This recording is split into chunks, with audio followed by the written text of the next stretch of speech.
Olen ehdolla kotikunnassa Nivalassa kuntavaaleissa ja aluevaaleissa Pohjois-Pohjanmaan laajalla alueella. Minulle tärkeää on ihmisten hyvinvointi.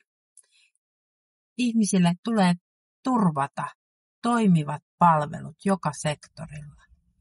Lasten ja nuorten kustannuksella ei tule tehdä säästöjä.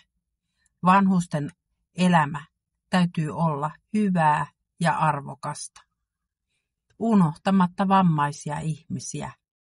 Heidän elämänsä on myös merkityksellinen ja tärkeä. Hyvinvointi, se on yhteisen hyvän perusta.